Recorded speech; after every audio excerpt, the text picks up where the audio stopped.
I'm here today wearing two hats. I am currently the Assistant Coordinator for the Lymphoedema Support Group of South Australia, and I'll talk about that a little bit in a minute. But I'm also very recently become a consumer representative for the Australasian Lymphology Association, and I'll talk about that as well. So I'm sort of juggling two things, and I'm very new to both of these roles, but I'm very passionate about what I would like to achieve, not only for myself, but also for those that are living with lymphedema, whether it be lymphedema that's come from cancer treatment, or whether it's primary lymphedema or lymphedema that has come out of, as I've learnt, and I'm still learning, the variety of ways that lymphedema can happen to an individual. So quickly as well, at the back I have set up a little table with some information and some brochures, and I'm also selling some lottery tickets to help raise money for the Lymphoedema Support Group of South Australia, and also some DVDs for the ALA, the Australasian Lymphology Association. So please come and talk to me in the tea break.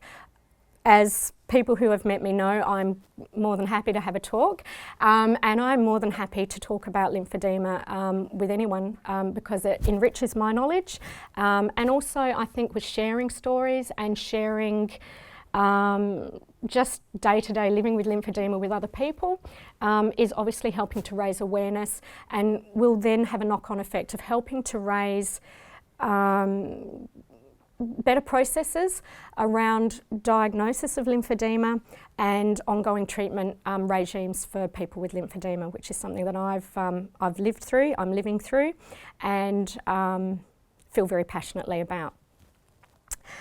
I've got to keep very closely an eye on the time, because once I get going, believe me, I don't stop. So what I am giving today a patient perspective.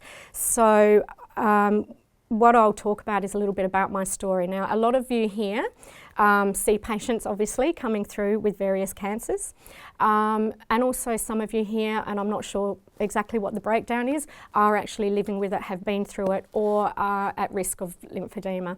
So probably many of the things that I'll talk about or touch on are not new to you, but what I always try to do is to give that very personal face to the problem, because lymphedema is something that I found through my own journey is something that tends to get kind of hidden amongst all of the everything else that goes on with cancer. And I'm very heartened actually to hear our previous speaker talking so openly about wanting to learn more about lymphedema and understanding the effect that lymphedema does have on the cancer patient. It really does make me feel quite good to hear that, because from my own experience, often when you're trying to raise that topic when you're going through the cancer journey, and I must admit I don't generally like using that term, but it is a journey. As I said, lymphedema just sort of doesn't really get much airplay, and I do understand that. Our previous speaker actually was the second surgeon actually that I've heard say, in fact it's actually the third medical person that I've heard say something about lymphedema, but we have created it. I was actually at a talk late last year, and a breast surgeon came up to me, and the first thing he said to me was, "How many people do you think I have given lymphedema to?" And my jaw literally dropped, because I thought, wow, I can't believe a surgeon actually approached me and said that. But my response to him was, as a person with lymphedema, we do understand that, but we don't blame you. We are so grateful that we're actually alive. It's not about, I don't want to be standing here saying I'm trying to point the finger at to where it came from. I am here, I'm alive. It's just about finding ways to help the person through the lymphedema process once it's actually occurred through the cancer treatment. And I think there are many things we can do to make that journey, that part of the journey, much easier for the person with lymphedema. So me, I was diagnosed with stage 3 breast cancer about well, 5.5 years ago now. I lose track of time. I've made that 5-year milestone, so I'm fairly happy with that. It was quite a shock. I was 36, no cancer in the family at all. Incidentally though, 6 months before I was diagnosed, another relative of mine was diagnosed with ovarian cancer. So we sort of had a double whammy in the family just strangely at the same time. Unfortunately, my other family member did pass away from the ovarian cancer. But I went, this is going to be a fairly familiar story, it all happened very quickly. 1 minute I was at work juggling all the things I had to do at work, and the next minute I was turning up at work telling my team, because I was a manager at the time, I might need to take a little bit of time off because I've got, you know, this that I've got to manage. It all, to me, I thought a few months, I'll be back at work. I was talking about how I could do my chemo on a Wednesday and take a few days off and come back to work on the Monday. You know, same sort of these kind of stories. But that's what happened, and I had surgery. I had a sentinel node biopsy. Unfortunately, there was cancer in there, so I had to go back for a full axillary clearance. I can never remember if that's the way it's called. So I had, I think, 24 or 26. I do need to go back and check that. Nodes removed. I must admit, I was not prepared for the pain of that operation. The first operation to have the lump removed was fairly easy. So when I went in for the second one, I was quite cheery and a few grim faces around me because they obviously knew what I was about to have. And I came out of it realising that that was a very painful operation. I then went into some fairly heavy chemotherapy, and I also had HER2, I was HER2 positive, so I also had Herceptin. Effectively, my lymphedema came up pretty well straight away. And as much as I was talking to my oncology nurses about it at the time, because, and I probably could have brought some photos and I'll remember to do that, I was making a bit of a joke about it because my arm just blew up like you wouldn't believe. And my way of dealing with it was to sort of make a bit of a joke about this big balloon hand that I had in arm. But it was very painful. I had very severe cording as well, which was something that I keep asking about because I think there must be a link there. But it was very hard for me to get anyone to really pay too much attention to it at the time, and it was lost amongst everything else that was going on.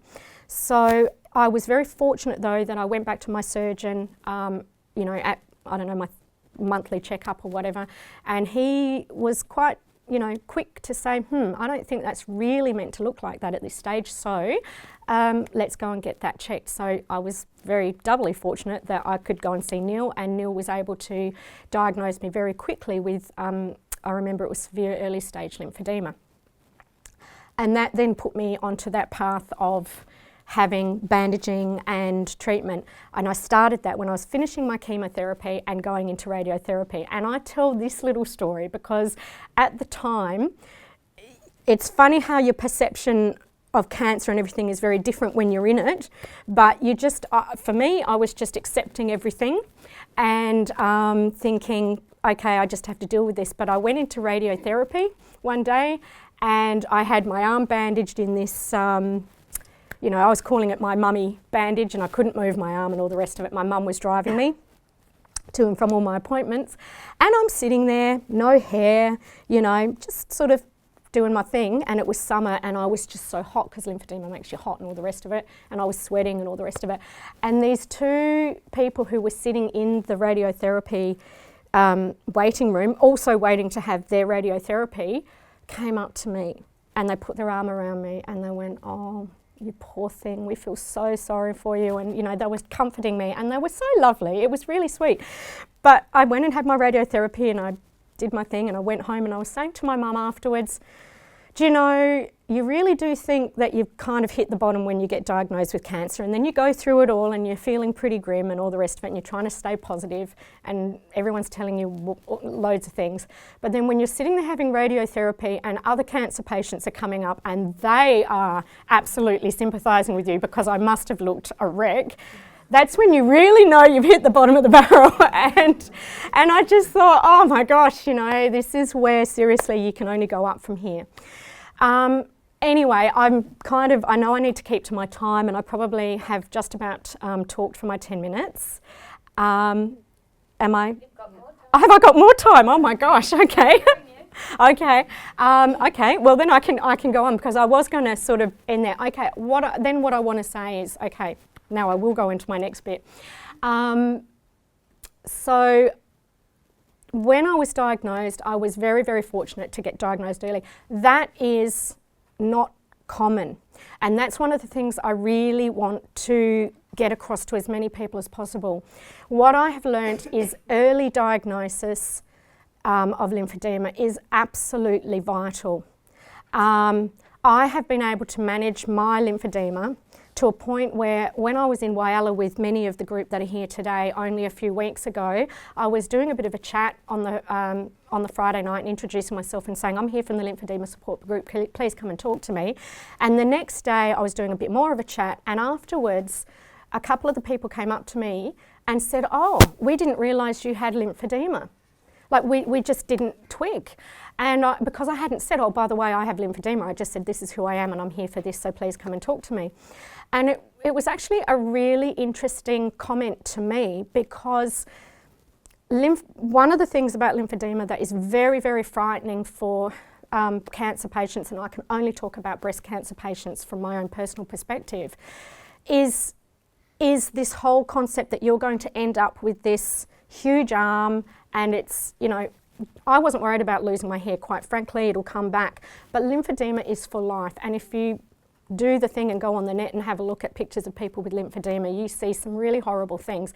And that actually frightened me more than cancer, because I felt that there were so many checks and balances and everything around cancer. You're supported the whole way through that cancer process. It's frightening, it's horrible, you're sick, everything, but you know you're going to get to the end of that, and eventually one day someone's going to say you're clear. And I don't want to minimise that, because I do live with the fear of recurrence and I understand that. But lymphedema frightened me more. The thought that I was, and it just felt like, I remember one day saying, you know, I've come to grips with the fact that I've had to go through this cancer thing, and I did it relatively early in life, and there's a whole lot of issues that's thrown up around fertility and psychosocial issues and depression and anxiety, and I can't go back to it. But I'm dealing with that. But what really, really, really upset me was, why did I have to come out the other end with lymphedema? And it affects you daily. It hurts, it's hot, it makes me sick. I'm always sick. You know, I mean, I know that I look good and people go, oh, you're looking so good and all the rest of it. But I'm always tired. I'm always either coming down with a cold, or feel like I'm coming down with a cold, or just recovering from a cold. I'm at a less percentage of my health than I used to be. But without proper treatment, that just spirals and spirals and spirals down for the individual. And I went through a period for about 18 months where I wasn't really having I wasn't very successful with the treatment that I was having, and there's lots of reasons for that. And I got to a real low point of depression, and it was about 3 years after I'd finished all the cancer stuff, and it was a lot to do with the lymphedema. And that's when I actually contacted the Lymphoedema Support Group, and unfortunately the support group at the time was kind of winding down through lack of support, really. But I spoke to Columba, and I spoke to her for quite a long time, and it made me feel so much better to realise that there are other people out there with lymphedema, because I felt seriously like I was the only person in Adelaide that had come through cancer and had lymphedema. I was just living with it on my own, I was isolated, and I was struggling with it. So I joined the support group, and then I became very passionate that I don't want people to go through that. They don't need to go through that. They don't need to feel that sense of isolation. They can just, you know, get some good treatment and get moving. So I'm very lucky. I have a really good person who fits me for compression, which means that I wear my compression. I see ladies predominantly ladies, with really ill-fitting compression, and it could be doing them damage, and they'll say to me, oh, but I don't like wearing my compression. Well, no wonder, it's not fitting, it looks unsightly, why are you going to put that on? So you have to have good fitting compression, and the difference that makes. I have regular laser, massage. I've learnt through the team that are here today, and through other people as well that specialists that I see, how to manage it. The difference, that it's like putting a flower back in a glass of water and it just sprung back up again. I came back to life because lymphedema wasn't managing me, I'm managing my lymphedema. So I still have days where I feel sick, I still have days when I'm tired, and I still have days when, you know, it plays up. But I know that I can get it back, it's okay, it's just playing up because, and I'll know why it's probably playing up, I haven't actually done what I should do. But I can get it back on track, and I can live a life after cancer with lymphedema and actually enjoy myself. So that's really the message I want to get across. It can be, but patients, we do need support, we need early diagnosis, we need supportive treatment, and then we need education and support to be able to self-manage, and then it's amazing how far we can come. So please come and talk to me. I'll talk more. I'm happy to hear everybody's story, but I think I kept to my time as well, didn't I? Lovely. Thank you.